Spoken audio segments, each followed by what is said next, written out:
Les premiers insectes sont apparus sur notre Terre il y a plus de 400 millions d'années avant l'homme et bien avant les dinosaures. Nous les trouvons presque partout. Ils doivent le secret de leur réussite à leur faculté d'adaptation, de pouvoir voler et à leur taille réduite.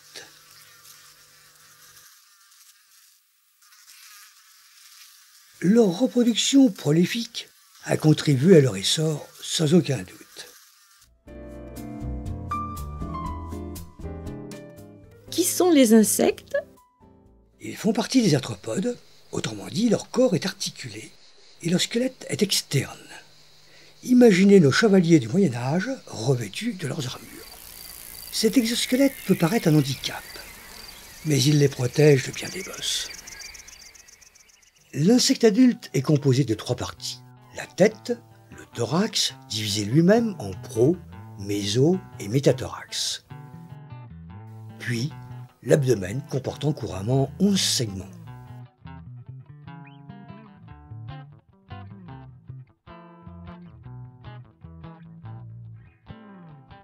La tête est formée de 5 parties. Elle porte 2 antennes, 2 yeux composés et des ocelles, des pièces buccales. 3 paires de pattes sont fixées sous le thorax. La patte est constituée de la hanche, du trochanter, puis du fémur et du tibia.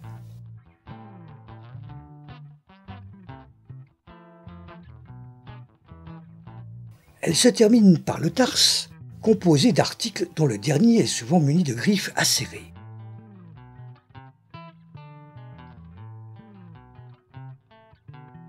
Deux ou une paire d'ailes sont souvent présentes sur le haut du thorax. Elles sont plus ou moins nervurées en fonction des familles. Et repliées sur elles-mêmes chez les coléoptères entre autres. La taille et la forme des antennes sont très diversifiées. Imposantes chez la punaise juvénile, elles sont minuscules chez la mouche.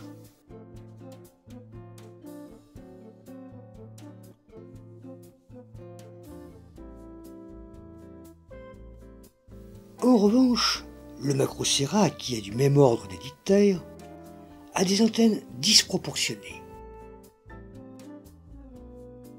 La guêpe et la mouche possèdent des yeux composés de centaines, voire de milliers de facettes, que nous appelons eumatidie. Celles-ci forment un faisceau qui converge vers le nerf optique qui transmet les informations codées au système nerveux.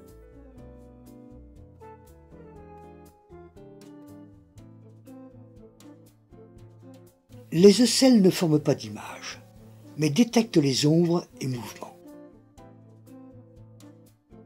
Les pièces buccales de type broyeur, rencontrées chez les blattes et les sauterelles, sont considérées comme primitives. Elles ont évolué en système piqueur-suceur chez les punaises. Cette seringue, appelée rostre, est repliée sous l'insecte quand elle ne sert pas.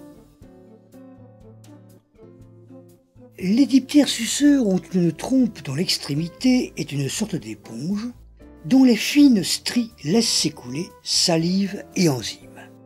Partiellement digérés, les aliments sont aspirés. Les papillons qui prélèvent le nectar des fleurs ont acquis une longue trompe formée par 2 gouttières.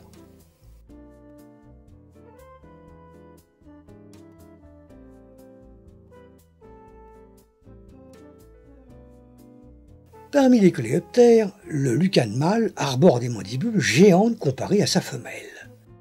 C'est ce que nous appelons le dimorphisme sexuel.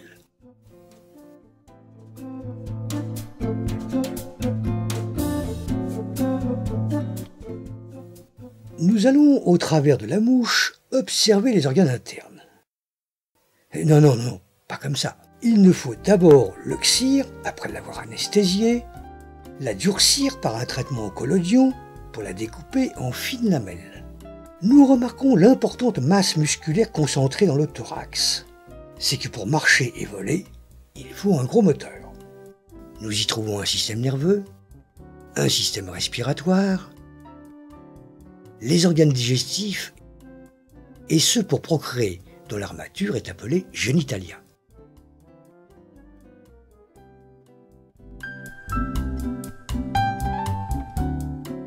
La manière dont les insectes respirent est archaïque par rapport à la nôtre. Pas de poumons, pas de globules rouges, et donc pas de réseau sanguin. En fait, l'air neuf entre par des trachées, aidé par les pulsations de l'insecte qui agissent sur les sacs aériens. D'une part, l'air diffuse dans les molymphes, au travers des parois poreuses. D'autre part, les trachéoles l'acheminent dans les muscles.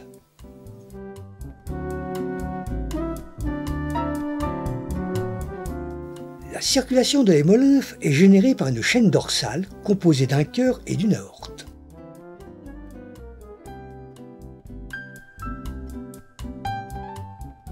Chaque chambre du cœur se dilate et se contracte alternativement, propulsant ainsi l'hémolymphe vers la tête. Un circuit ramène le fluide chargé de déchets vers l'abdomen.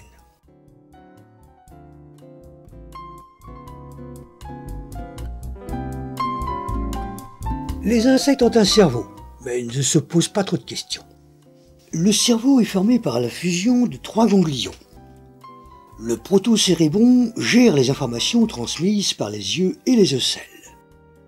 Le deutérocérébron est lié aux antennes. Le tritocérébron est connecté aux pièces buccales. Les ganglions thoraciques suivent et coordonnent les pattes, les ailes, entre autres.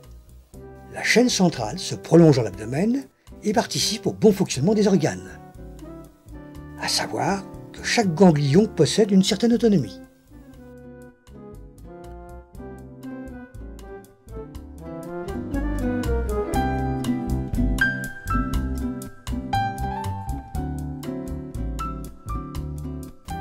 Pour l'essentiel, l'appareil digestif est comparable aux animaux supérieurs. Seuls les tubes de Malpighi le différencient bien qu'il puisse être comparé à la vessie, car leur principale fonction est de concentrer l'acide urique et autres déchets.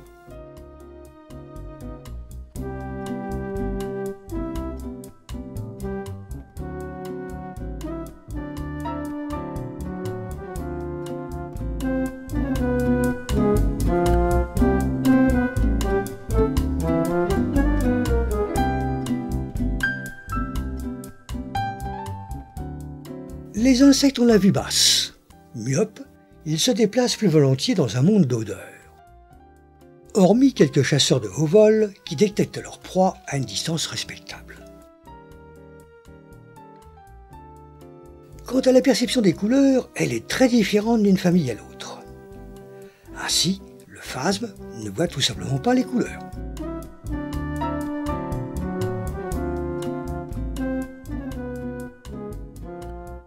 L'abeille voit dans l'ultraviolet, mais ne perçoit pas le rouge. Une fleur violette lui paraîtra bleue.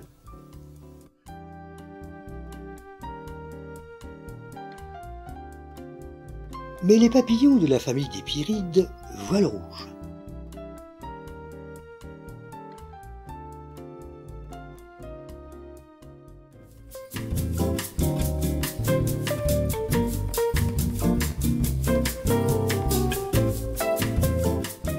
Ce sont les odeurs qui guident les insectes.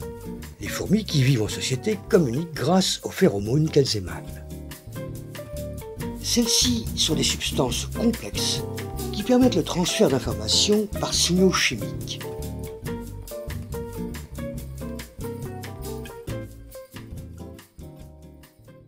Vous ne verrez pas de nez chez les insectes, et pour cause, les capteurs olfactifs sont sur leurs antennes. Le cas de la femelle du grand paon de nuit, qui émet des phéromones pour attirer ses partenaires, est incontournable. Le mâle est pourvu d'antennes plumeuses dont la sensibilité dépasse notre imagination. À plusieurs kilomètres, quelques molécules captées suffisent pour le mettre en émoi et l'orienter vers la bien-aimée.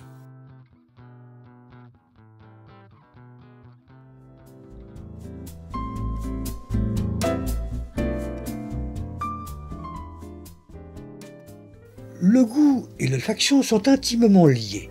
Il n'est donc pas étonnant que des insectes apprécient le goût avec les antennes. C'est le cas de la plupart des hyménoptères. Les abeilles se distinguent car elles ressentent les saveurs avec leur langue.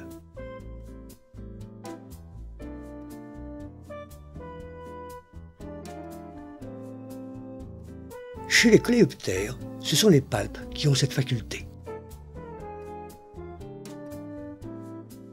Quant aux papillons et à la mouche Calliphora, le sens du goût est situé sur la langue et sur les tibias des pattes antérieures.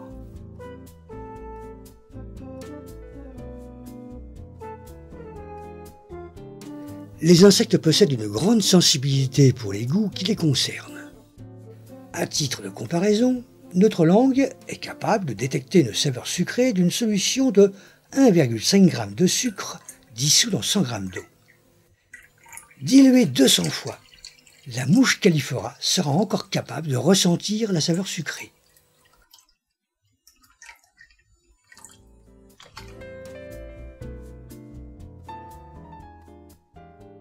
Un son est constitué d'une succession de compression et de décompression de l'air qui forme un train de vaguelettes qui se déplace.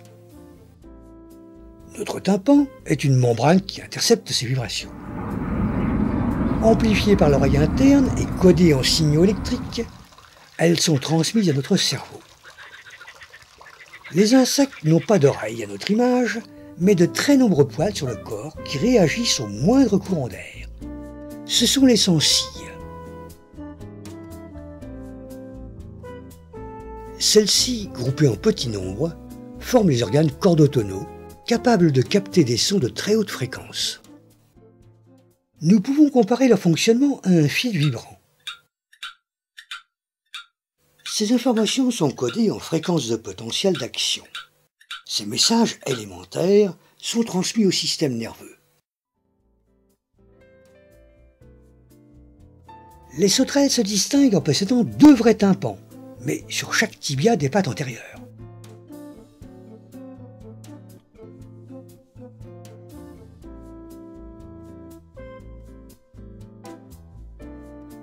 Quant aux criquets, leur tympan se trouve sur l'abdomen.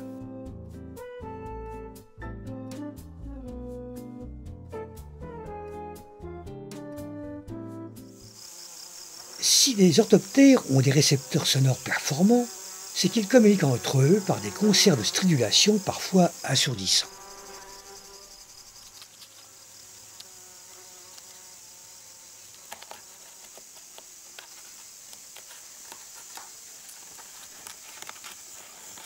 La sauterelle épipygère frotte ses ailes atrophiées l'une contre l'autre. Celle-ci, fortement grossie, révèle une râpe.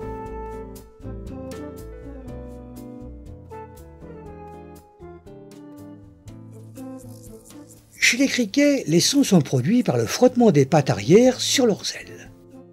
Nous apercevons sur la face interne de leur fémur une fine crête.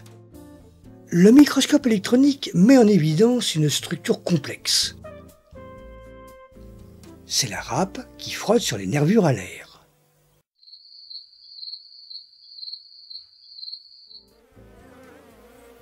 Les orthoptères sont des virtuoses de l'archet, mais bien d'autres insectes émettent des sons, certes, plus modestement. Prenons pour exemple le capricorne et le crier cerdulis.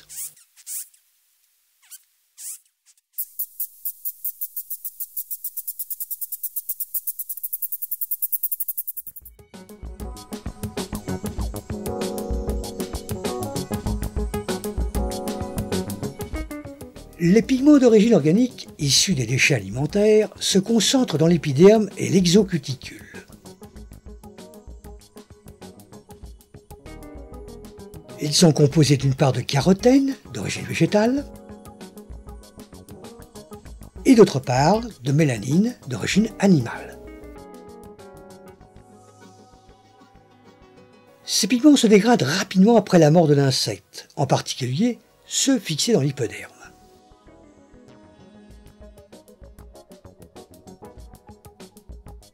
Les couleurs irisées sont dites structurales, car elles sont l'effet d'interférence de la lumière réfléchie par des rugosités formées de scamules ou d'écailles chez les papillons.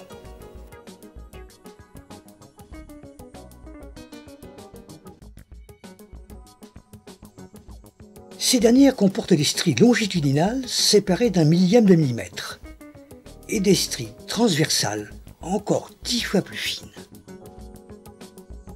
La variation de l'angle d'éclairage produit ces couleurs chatoyantes.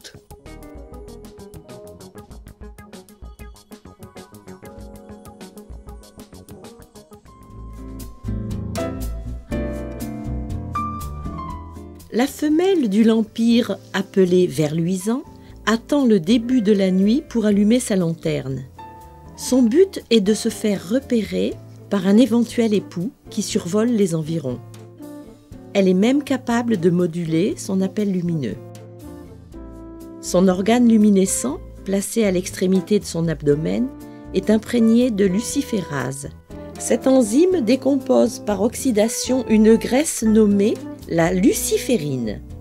L'ATP, autrement dit l'adénosine triphosphate, catalyse cette réaction pour obtenir l'oxyluciférine, qui émet cette lumière particulière car froide, contrairement à la braise dont le rendement lumineux est dérisoire au regard de la chaleur dégagée.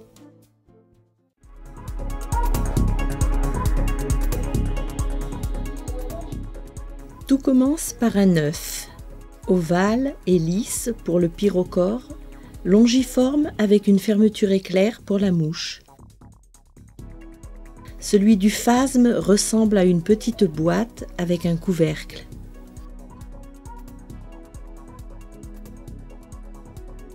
Les œufs sont quelquefois pondus isolés, mais le plus souvent ils sont groupés. La coquille, appelée chorion, est enduite d'une substance collante qui évite à l'œuf de choir de son support. D'autres insectes comme la menthe religieuse et les blattes pondent un coussinet de matière spumeuse dans lequel les œufs sont inclus bien rangés. Cette matière durcit à l'air et constitue ce que nous appelons un oothèque. Il existe bien d'autres particularités, comme les alvéoles des hyménoptères, mais nous ne pouvons pas les traiter toutes.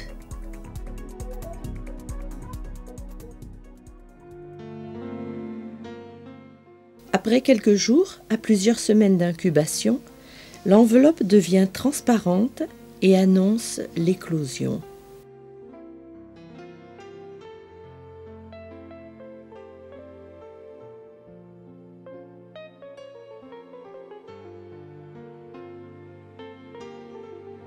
Certains œufs ont un couvercle prédécoupé ou une fente qui s'ouvre sous la poussée de la chétive larve. D'autres sont ramollis avec une salive caustique puis grignotés.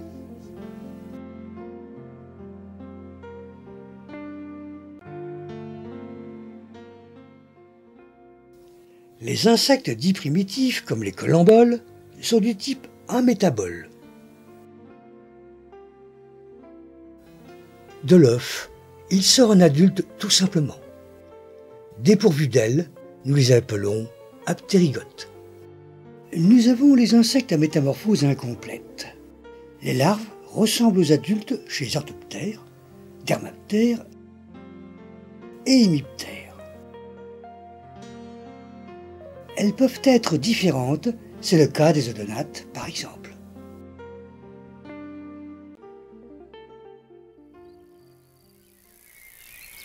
Enfin, nous avons les insectes à métamorphose complète, que nous appelons holométaboles. Leurs larves n'ont aucune ressemblance avec les adultes. Elles ont souvent un régime alimentaire différent et grossissent en muant 6-7 fois, et même davantage pour certaines familles.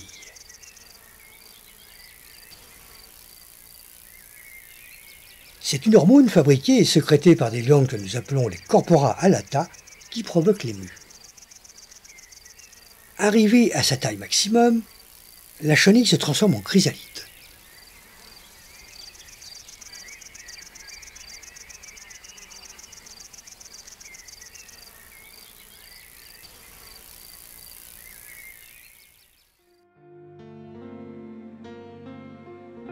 Quant à la larve de la mouche, elle devient une pupe.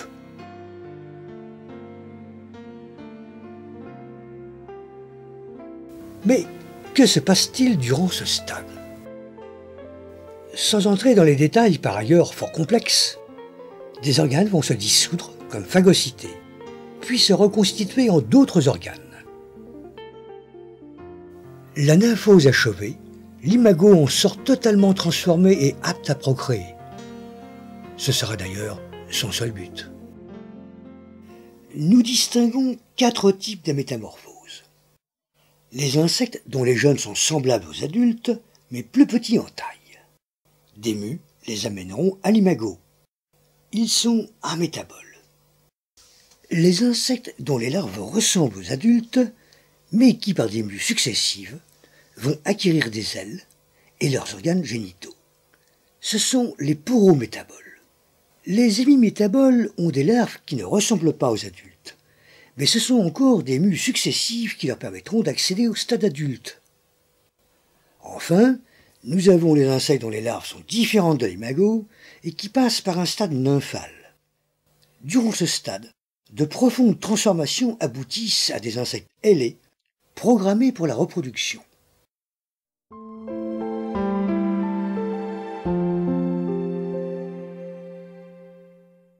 L'insecte adulte a 3 paires de pattes.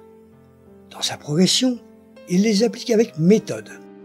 Sinon, imaginez le désordre en cas de fuite. Il porte simultanément en avant la première et la 3e patte d'un côté du corps, et la 2e patte de l'autre côté. 3 pattes sont donc toujours posées et forment un trépied.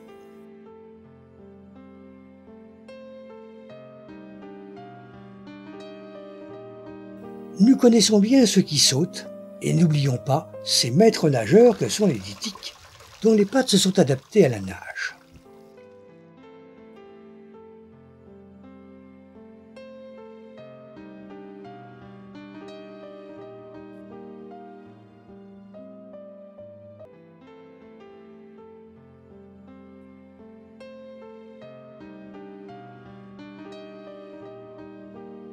Les larves de nos insectes sont sur les pattes.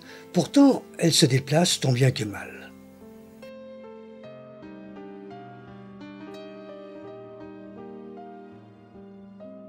L'asticot, par exemple, possède de minuscules picots qui lui permettent d'accrocher au support.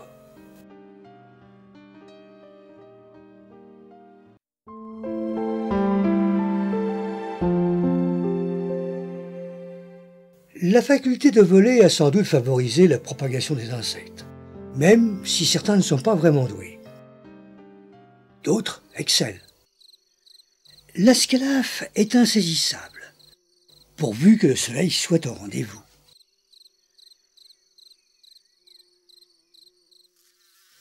Le cirfe de l'ordre des diptères et la plupart des hyménoptères, comme les guêpes, les abeilles et les bourdons, sont de bons voiliers.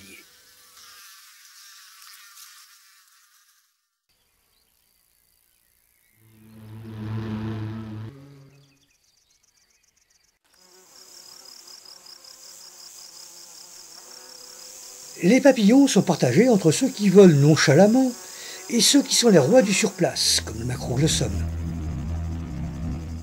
Le mécanisme du vol chez les insectes n'est pas un simple battement d'ailes pour les plus doués. L'antagonisme des muscles longitudinaux et verticaux vont donner à l'aile un mouvement de 8 incliné et tordu.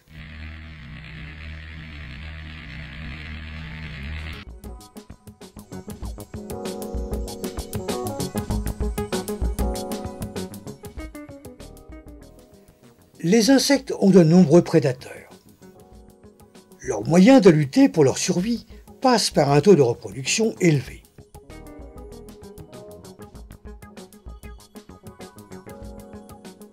Certains vivent en société, ce qui leur procure une certaine sécurité, l'union faisant la force. D'autres, au cours de leur évolution, se sont mis à ressembler à leur environnement. Dans le cas présent, le papillon s'est posé là où il lui semble le mieux passer inaperçu.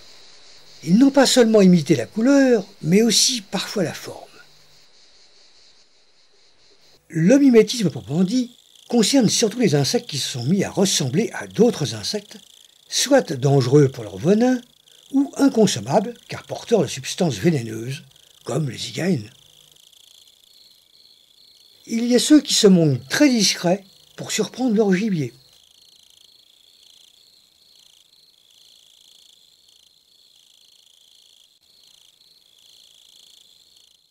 Enfin, d'autres tentent d'effrayer en dévoilant brusquement des couleurs rougeoyantes ou en exhibant des faces inquiétantes.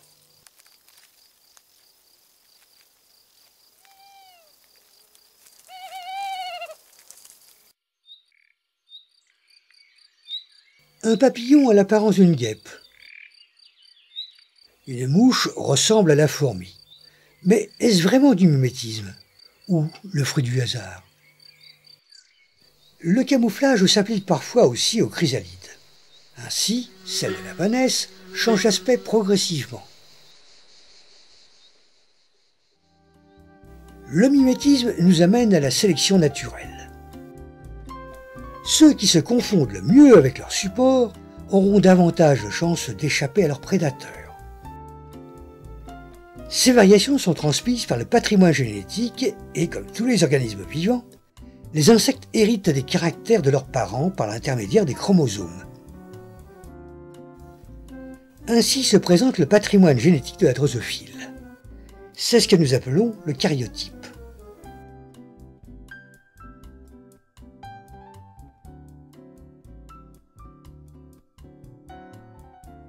La drosophile et la larve d'un moustique, que nous appelons chironome, ont une particularité commune.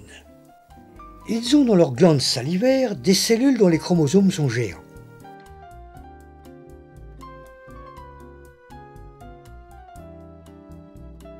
Hormis certaines générations de pucerons qui mettent au monde leur progéniture sans l'intervention de la jante masculine, ce que nous appelons la parthénogenèse, la majorité des insectes ont une reproduction sexuée.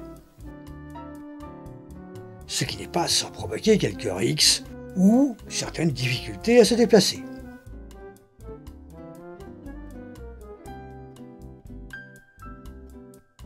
L'accouplement pour un bon nombre d'entre eux commence par un prélude nuptial.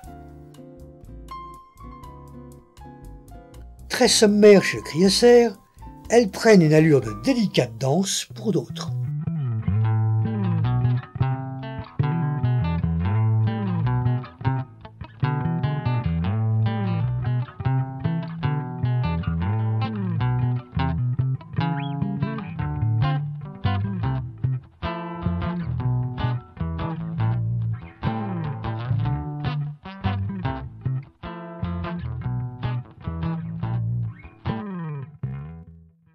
Certains organes de ponte, que nous appelons oviscates ou tarières, sont remarquables. L'ichneumon et la sauterelle verte en sont des exemples parmi tant d'autres.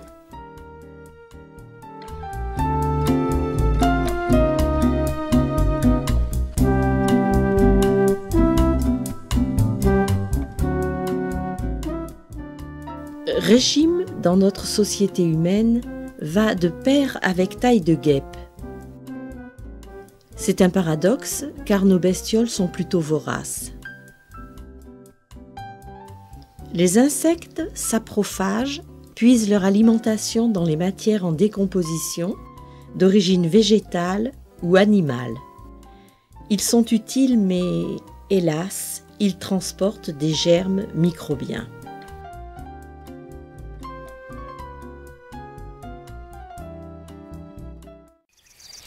Si les papillons nous ravissent par leur beauté, leurs chenilles, phytophages, peuvent devenir un fléau pour nos cultures.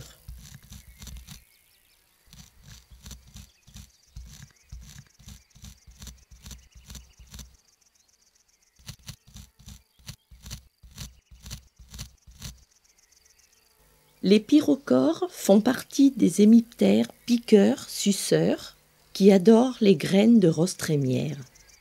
Malgré leur population parfois nombreuse, leurs effets sont négligeables, d'autant qu'ils finissent parfois leur existence entre les mandibules de la larve du fourmilion, qui, carnivore, vide ses victimes de leur fluide vital.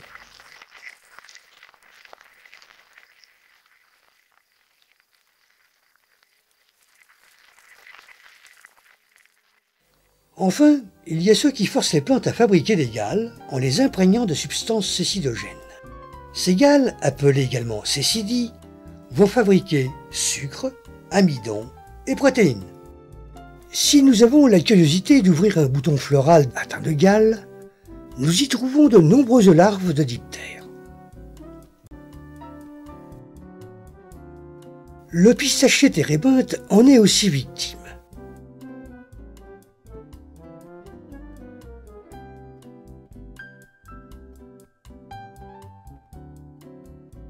Mais l'intérieur de cette cécidie contient un grand nombre de pucerons qui se reproduisent en vase clos, si l'on peut dire.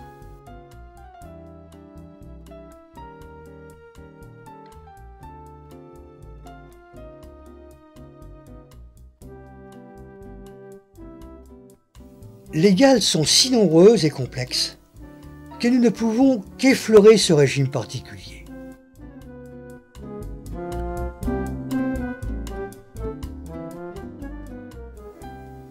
L'entomologie est une science, et sa pratique demande un sens de l'observation aiguisé, de la méthode, de l'ordre et beaucoup de patience.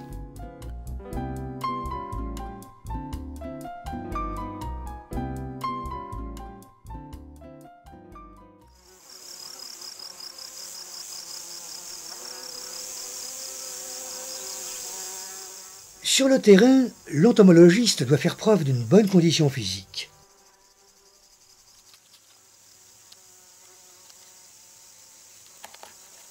Si les randonnées en montagne et les longues observations en plein cagnard ne vous rebutent pas, alors vous pouvez vous lancer dans cette grande aventure, la passion des insectes.